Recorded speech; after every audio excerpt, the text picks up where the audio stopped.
à l'église aussi, du christianisme céleste, le prophète Oshofa a pris son temps pour expliquer aux fidèles.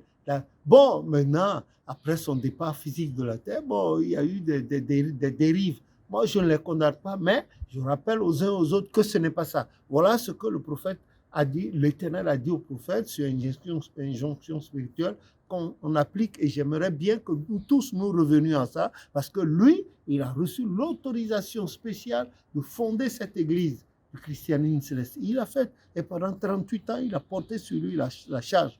Bien sûr, en nommant des gens qui ont travaillé sous son ombrage, comme les papas et mamans Yansunu, les mamans Yaman, les mamans Manuno, les mamans Glessi. Il y a plein de choses, pas forcément de notre congrégation, mais bien d'autres congrégations aussi.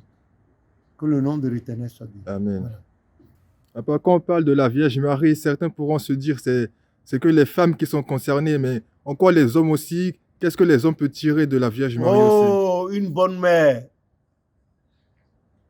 Heureux cet enfant dont la maman est une femme vertueuse. Une bonne mère. Et ensuite, un bon mari. On l'a vu dans Actes des Apôtres, à partir du premier verset jusqu'au 8e. On l'a vu là, quand l'enlèvement du Seigneur Jésus-Christ, elle était là avec les apôtres, les disciples, avec l'autre Marie, Magdala et les autres mères aussi. Et puis elles étaient là, elles essayaient de mettre l'harmonie et régler les problèmes. Parce que les apôtres du Seigneur, les disciples, ils étaient là, mais chacun avait son caractère. Donc elle, au milieu, là, elle essayait avec les autres mères. Et d'abord, c'est l'origine de la mère de paroisse, la maman de paroisse, et Maman Yaman, surtout, qui incarnait, n'est-ce pas, de façon physique et charnelle, la mère Marie. On a vu. Voilà, que le nom de l'Éternel, on doit tirer profit. Et surtout, l'enseignement aux femmes. Aujourd'hui, nos mères de paroisse, nos jeunes dames, et celles qui se font abrutir par les instituts de beauté. Quel institut de beauté qui exige que les femmes aient des ongles bizarres, se peinturer le visage, ça, c'est porter des chaussures effilées au point qu'elles ont une démarche, elles sont dégingandées dans les... Non, jamais. La mère Marie n'a jamais fait tout ça, mais pourtant, on dit qu'elle était la plus belle du monde. Elle était plus belle que la Joconde. Alors, ce n'est pas la beauté physique qui compte. Certes, le charme intervient. Et une beauté peut être annihilée lorsqu'il y a un accident. Il suffit que la femme belle dont on parle là, elle soit balafrée par un truc, par inadvertance. Elle perd sa beauté. Tandis que le charme demeure. Et le charme survit, n'est-ce pas, à la maladie. Voilà.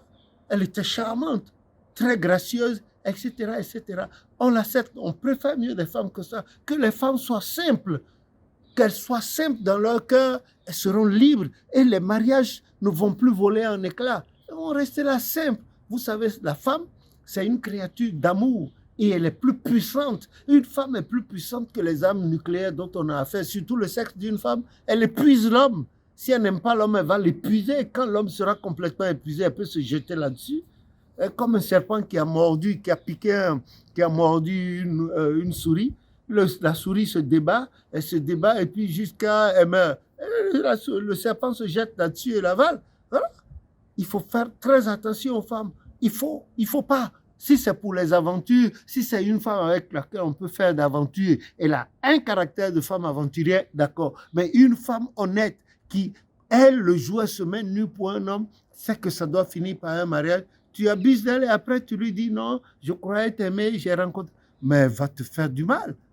Elle va te faire du mal énormément. Donc, voilà, nullement nous avons appris dans la Bible que la mère Marie est allée à gauche, à droite, elle a changé, elle se fait culbuter par... Non, que le nom de l'Éternel soit béni. Et ça nous manque aujourd'hui. Et on parle d'évolution. Cette évolution, dans ce sens-là, ne profite pas à l'individu, que ce soit la femme ou l'homme, les jeunes gens, ça ne profite pas. Ça ne profite pas du tout. Ça ne nous profite pas. Donc, il faut que les parents reviennent au fondamental, la société également, et puis éviter les trucs qui peuvent dérouter les jeunes, et nous aussi, les pères, mères de famille, au nom de Jésus. Voilà ce que je peux dire. Amen.